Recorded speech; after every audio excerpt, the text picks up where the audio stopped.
Hello mga amazing kababayans, ako po si Mark and welcome sa third episode ng The Amazing Filipinos in Singapore podcast.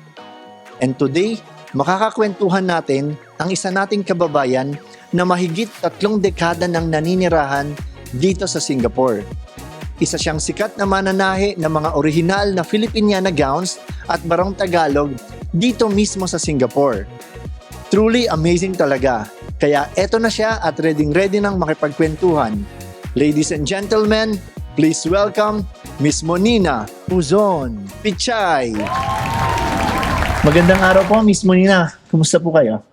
Okay lang, magandang araw din Mark at sa inyong lahat-lahat na nanonood. Maraming salamat po sa pagpapaunlak niyo ngayong gabi.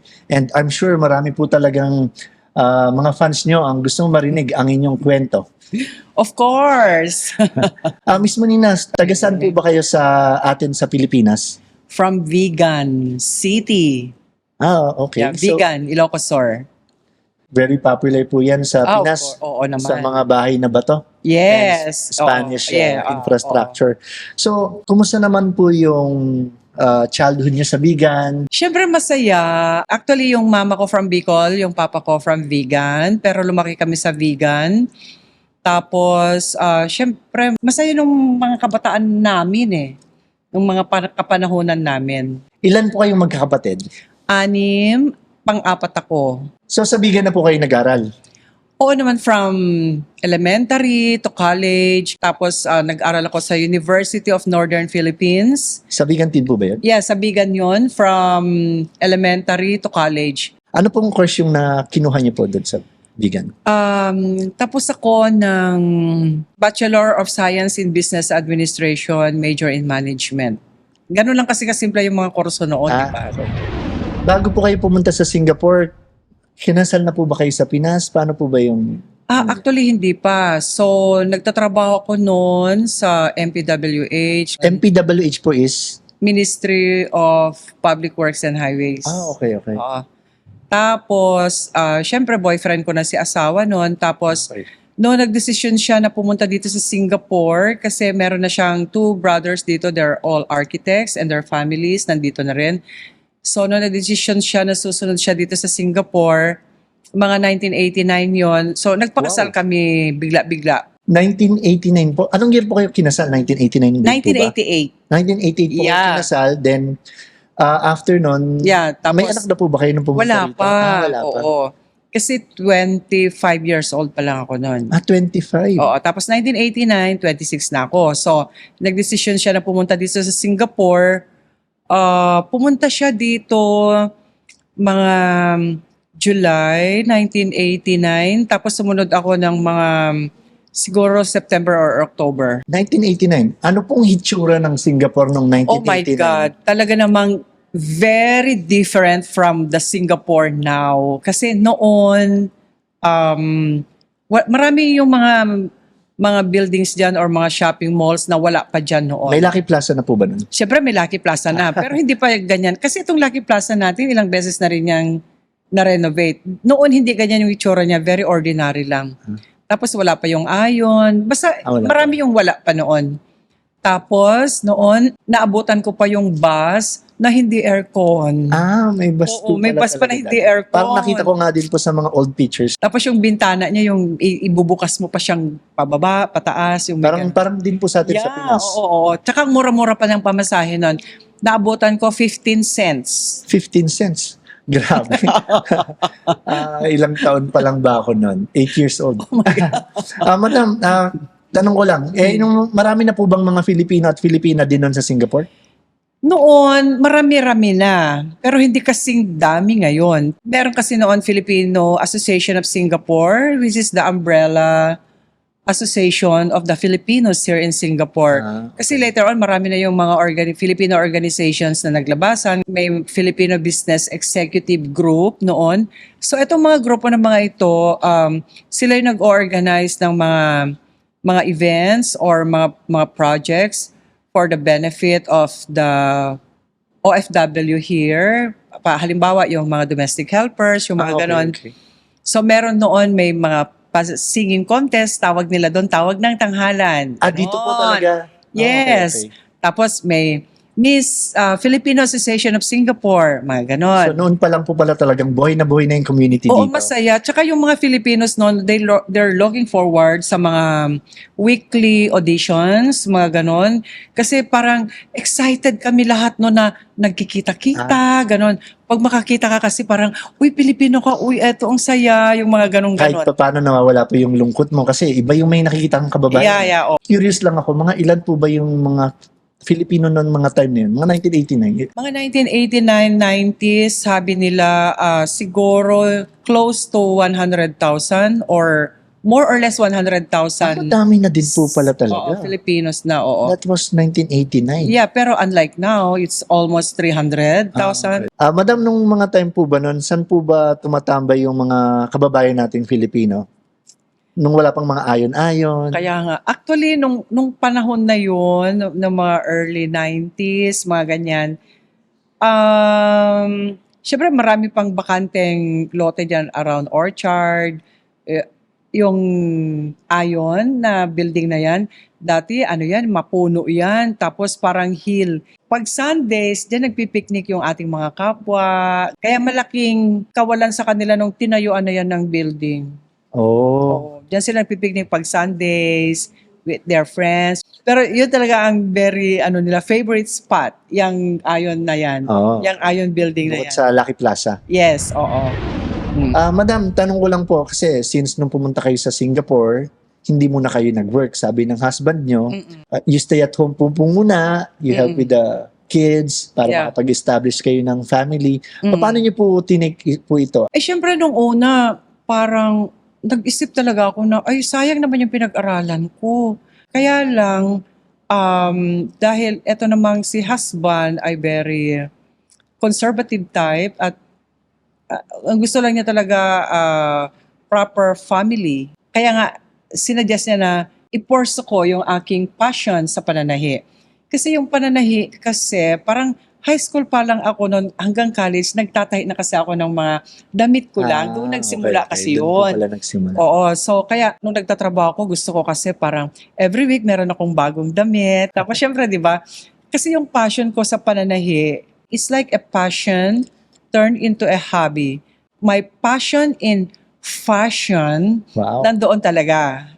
Nakikita yun ng husband ko eh. So sabi niya, why don't you just concentrate sa iyong pananahi? So sabi ko, sige, subukan ko. Kaya syempre dahil bago ako dito sa Singapore, sino kayo magpapatay sa akin dito? Pero dahil nandito yung mga brothers niya na, parang may pamilya na kami dito, tsaka through friends of friends, hindi ako na-bore. So hindi ko na pinagsisihan na naging plain housewife lang ako kasi masaya pala yung maging plain housewife ka na you take care of your own children. Yung lumaki talaga yung mga bata, yung mga anak mo sa'yo na very closely knit kami ng mga anak ko kasi talagang nandyan ako para sa kanila. So anyway, hindi naman ako nagsisi kasi masayang pamilya ko, closely knit kami na Kasi iba yung relationship pag Yes. lagi kayong magkakasama yes, na may na mayroong isang laging nasa bahay na Yes, so I feel very fulfilled as a mother, as a wife, at my sewing career. Tsaka nakakatulong naman yung sewing career ko.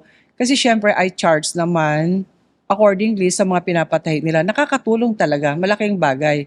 Na nasa bahay lang ako, kumikita ako. Ganon. wow, nice. Basta yung unang project ko, I remember, yung Filipino Business Executive Group, magkakaroon ng championship sa tawag ng tanghalan. Okay. So there Singing were contest. there were 15 finalists. Babae sila lahat. So challenge nila ako na ikaw gagawa ng mga gowns nila. Diyan mo ipakita yung talent mo. Parang Ganon. fashion show nyo na po talaga yung contest na yun. Yes, singing contest. So, Talagang lahat mo Nina's creation. yes, lahat sila akong gumawa. Ang pagde-design ko sa gowns, it depends on the personality of the person din. Pag nakikita ko na itong taong to kikay-kikay, okay, ganon. Maarte yung dress. Pag conservative, medyo conservative din. Customize po. Yes, Depende yes. sa Yeah, talagang yeah. nagsusuot. Para Yes. at least feel niya kung ano talaga yung Oo, kung kulay. kung ano rin yung gusto niya talaga. So if I design, ganitong i-design ko, okay ba sa'yo yan? Ay, masyadong bongga po. Gusto ko yung simple lang. O Simple. sige, tanggalin ko to, tanggalin ko yan. Yung gano'n. Hanggang sa magustuhan din niya yung design. Yung mga design niyo po, may kinukunan po ba kayo mga inspiration? Siguro yung pagde-design ko, parang lumalabas na lang yun from me. Ang design naman is depende sa tao. Tsaka yung appreciation ng tao sa design mo, it depends din eh. Kasi first, you cannot please everyone. Second, ang design, it depends sa acceptance ng tao. Parang beauty is in the eye of the beholder. Kasi parang maganda sa'yo, hindi maganda sa akin. Ang alam ko, ginagawa ko kung ano yung alam kong tama, na maganda, ganon. Wala akong pakialam kung ma-appreciate ng ibang tao or hindi. Basta masaya yung nagsusuot. Yung customer lang po talaga yung Yes, tinitignan nyo. Kasi, yes. Madam, kwentuhan niyo po kami dun sa mga materyales na ginagamit niyo po. Kasi, paano niyo po kinukuha and ano Yeah. po ba yung mga materyales na yun? Kasi nabanggit niyo po yan before. Kasi ano yun, so nung nagsimula na ako magtahi-tahi, tapos dito sa Singapore, parang, syempre during that time, parang namamahalan ako kasi sa mga tela-tela dito. So naisip ko lang na, bakit kaya hindi ko i-market dito itong Abel Iloco fabric from Bigan, from my hometown? So Ito yun, talaga. ito yun. Yan Ganito po. yun, Yan. yes. Ganito yan, yung Abel Iloco fabric. Okay. So sabi ko, subukan ko nga na i-market dito. So dahil palagi naman ako nawi ng Pilipinas or kung may mga friends or relatives na pumupunta dito sa Singapore, nagpapabit-bit ako sa kanila. From there, parang pag, let's say may nagpatay sa akin na customer, minamarket ko yun in a way na ini-introduce ko na, bakit hindi na lang tong telang ito ang gamitin natin? Kasi itong telang ito unique. Wala kang makikitang ganyan nakapares, ganito, ganyan. Tsaka, it never worn out. Yung parang kahit labahan mo yan ng maraming beses, parang hindi siya nagbabago. Pansin ko nga po, and this is gawang vegan talaga. Yes, hand-woven fabric. Hand-woven. Ibig Yes. sabihin talagang mano-mano, not machine. Hand-woven fabric. Talagang winiweave nila by hand. Minamarket ko ito sa locals, meaning sa Malaysians, Indians, kasi nakagawa na ako ng ganito na baju korong. Baju korong is the traditional Malay dress. So ginawan ko yun, tapos nagustuhan. Pag may nagpapatay sa akin na Indian, kasi yung mga customers ko was introduced to me by friends of friends. So word of mouth po lang Yes, talaga yung word of market mouth niyo. talaga, yeah. Yung Indian din, ginawan ko rin sila ng mga traditional dress nila. Traditional Indian dress pero gawa sa Yeah, Abel. Wow. Yes. Tapos later on, so hanggang sa may mga na-meet na ako na embassy staff, embassy Okay, officers. okay. So minarket ko rin sa kanila yun na gawin na lang nating Filipiniana ito. Ito na lang yung Filipiniana nyo. Invest na pinya cloth or whatever cloth. Tapos nagustuhan nila. So from there, sa Philippine Embassy, thank you Philippine Embassy kasi malaking tulong talaga sila sa akin. Kasi parang... Sinuportahan niya kayo. Yes, nila kayo. parang, di ba, pag dumating na naman yung mga bagong officers, ini-introduce nila ako. So from generation to generation, from na early 90s up to now. May mga events po talaga sila, kayo po yung kinokontak. And it's really good na may nakita sila dito na talagang couturier ng Filipiniana costume. So nung sinubukan kong gawin talaga siyang Filipiniana na halimbawa terno yung may ganong manggas. Imelda. Imeldific po yan, talaga. ano po? O Imeldific style or Maria Clara. Tapos so nagustuhan nila, tapos nakikita nila na maganda pala, tsaka parang classic, elegant. Simula noon, yun na talaga yung minamarket ko up to now. Wow, at least kahit papano maraming sumuport ang Pilipino dito sa Singapore and nakilala talaga yung vegan. Bukod po sa mga ambassadors and mga Filipino, sino po yung mga sikat na napatahian nyo na po ba ng Abel? Dito sa Singapore, actually, I was recommended to this parang Indian shop. He's also a diplomat here. Parang a-attend siya ng event. And then I was introduced by the Philippine Embassy to her. So, challenge ko siya na, why don't I make a Filipiniana dress for you? An Indian wearing a Filipiniana dress. Kasi a-attend siya ng parang event here in Singapore. So, ginawan ko siya ng Imeldific na gown. Tapos, tuwang-tuwa siya kasi well appreciated daw siya. Yung, sa event na yon parang outstanding daw siya na tinatanong daw siya na, hey, you look so nice, your gown is so nice. What's that? What's that kind of, yung kasi yung manggas natin, di ba na matigas? Yes, yes po. The Imeldific terno ang tawag Yes, doon. yes, Ganun. terno talaga. Parang amazed sila na, ano yun, syempre sinabi niya, this was made by a Filipina here in Singapore, based here in Singapore. She's a couturier. So from there, inintroduce naman niya ako sa friend of friends. So, one time may, Malay couple naman na parang may big event sa company nila. So, nagpalabunutan daw sila kung anong country ang ire-represent nila. So, nataon na Philippines yung nabunot nila. So, nag-inquire sila sa Philippine Embassy where can they get Filipiniana attire. So, I was introduced na naman. So, ginawan ko sila. So, parang barong si lalaki, barong Tagalog si lalaki, si babae naman, MLD fake. Tapos, in the middle of the night, tumawag sila. They won the best in costume. Wow. Yeah, so siyempre nakaka-proud. Ano pong pakiramdam na bukod sa nagkaroon kayo ng hobby, napopromote nyo pa po yung Filipino culture natin? Hindi lang sa mga Pilipino, Yeah. sa mga stories nyo po talagang well-received din po siya sa mga different oo.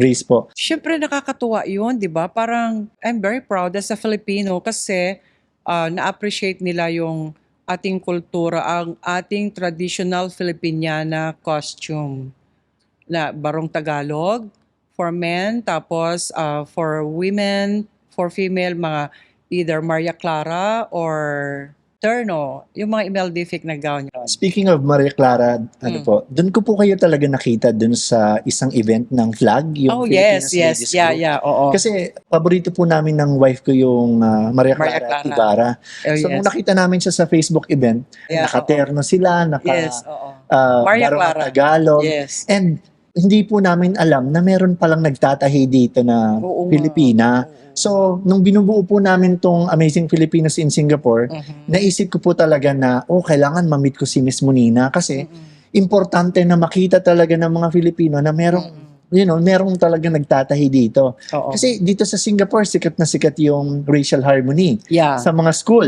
Mm-mm. Di po ba, talagang yung mga bata, yung mga Indians, Mm. Malays, Chinese, nagsusuot sila ng Yeah. mga traditional Yes. costume. Oo. Sa ating mga Pilipino, minsan hindi. Minsan naka-PE, minsan. Yeah. Kasi hindi po nila alam na Yeah, oo. meron nagtatahi. But now, at least malaman nila, meron talagang nagtatahi ng mga Filipiniana and barong dito sa Singapore.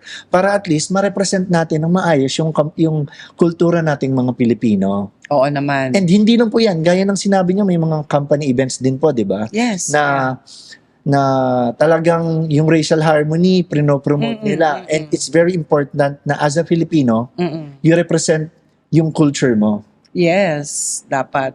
Actually, itong Racial Harmony Day dito sa Singapore, malaking bagay ito sa akin kasi every time na dumarating itong Racial Harmony Day, marami nagre-rent sa akin. So, hindi na waste yung mga tinatahi ko kasi napaparent ko pa yon. Pag Racial Harmony Day naman, not necessarily na pag Indian ka, Indian costume lang gagamitin mo, hindi. Kasi yung mga nagre-rent sa akin, mga iba-ibang lahi, pero Filipiniana yung sinusuot. Wow. Oo, ganon. At least nagkakaroon sila ng awareness. Ay, ito pala yung kultura ng Pilipinas. Ang gaganda pala ng mga damit nila. Kasi pinopromote ko yon, tsaka pinagpipilitan ko yun sa kanila na, why don't you wear like this? O, yung mga ganon. Yung inaano ko talaga, kasi pag may nakikilala ko, especially mga teachers, I'm promoting myself na. Sinasabi ko na, naggagawa ako ng mga Pilipiniana, mga ganito, mga ganyan. Maybe you can come to my house para makita niyo yung mga ginagawa ko. Buti na lang nauso na yung FB website. So at least nagkaroon na ako ng konti. Mabilis na pong mapalaganap niyo yung information about mapalaganap anything. talaga, yeah. Bakit po sa tingin nyo importante bilang Filipino na balikan natin or tangkilikin natin yung kultura natin? For example, yung mga sinaunang damit natin like terno, Filipiniana at barong. oo. Feeling ko kasi from young, I'm very patriotic. So, tapos napadpad ako dito sa ibang bansa. Tapos I have this passion in fashion, passion in sewing. Tsaka dahil nasimulan ko na rin lang na i-promote yung ating Abel Iloco fabric. So doon ko naisipan na why don't I promote this our cultural or our traditional Filipino costumes. So from there, doon nagsimula yon. Tsaka hanggang sa lumalim na yung paniniwala ko na dapat talaga na tinatangkilik natin kung kahit nasaan tayo ang ating mga traditional costumes, ang ating mga Filipiniana dresses, mga barong Tagalog, para maipasa natin sa mga next generation, para maipasa natin sa mga anak natin, tapos yung mga anak natin sa mga apo, mga anak ng mga anak natin, para hindi nakakalimutan ang ating kultura. At That is our identity as a Filipino. Madam, bukod po sa mga tatahian nyo, I believe nagkaroon pa po kayo ng event. Pwede niyo po bang ikwento sa amin kung ano po itong event na ito? Okay, yeah. Kasi meron tayong organization dito na Filipino Ladies Group of Singapore.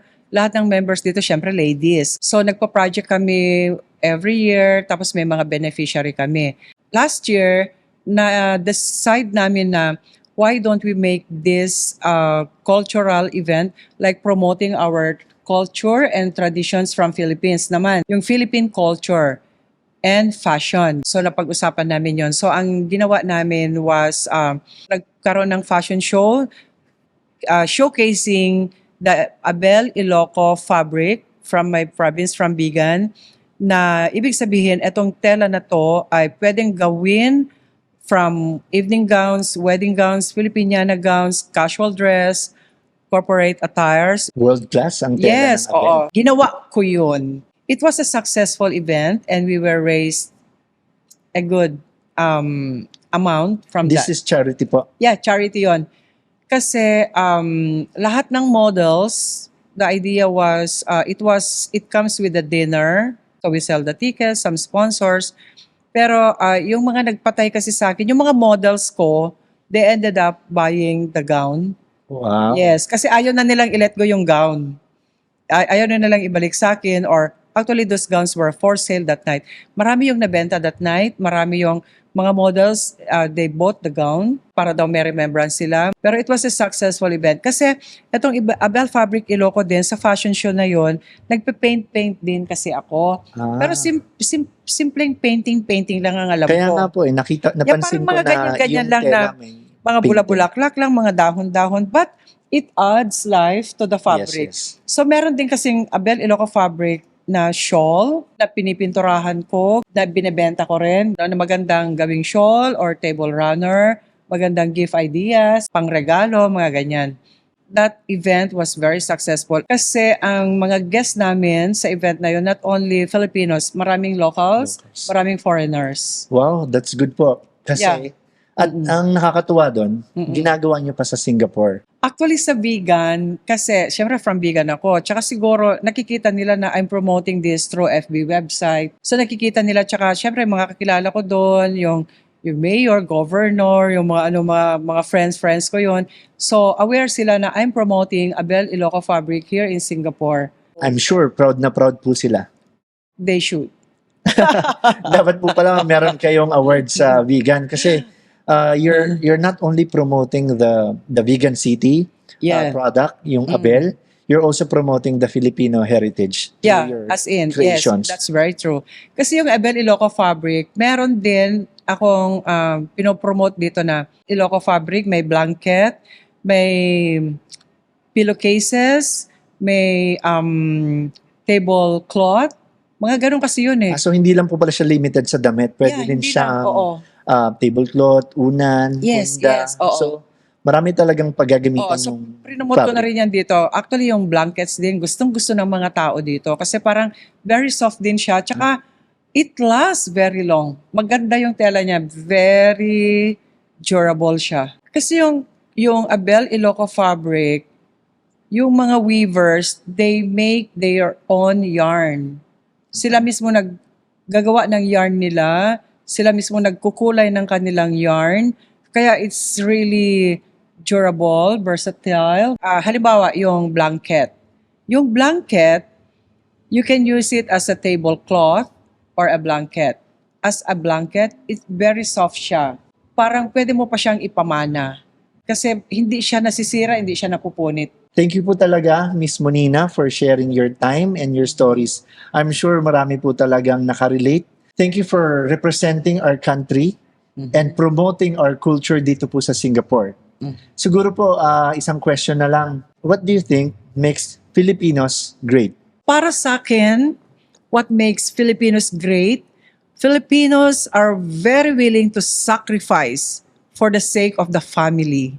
As a family, we are very closely knit, meaning we see to it that each member of the family are given a proper attention, well taken care of. Parang kumbaga sa pamilya, kung minsan a member of the family, hindi lang padre de pamilya or madre de pamilya, decided to work abroad kasi gusto nilang ma-provide or to give everything for the best of the family para mapag-aral, maging masaya, tapos at the end of the day, together, yung fulfilled. That's the point of being sacrifice, yung sinasabi kong sacrifice. Kasi malaking sakripisyo din para sa isang member ng pamilya na magtrabaho abroad para lang ma-provide niya yung pamilya na iniwan sa Pilipinas.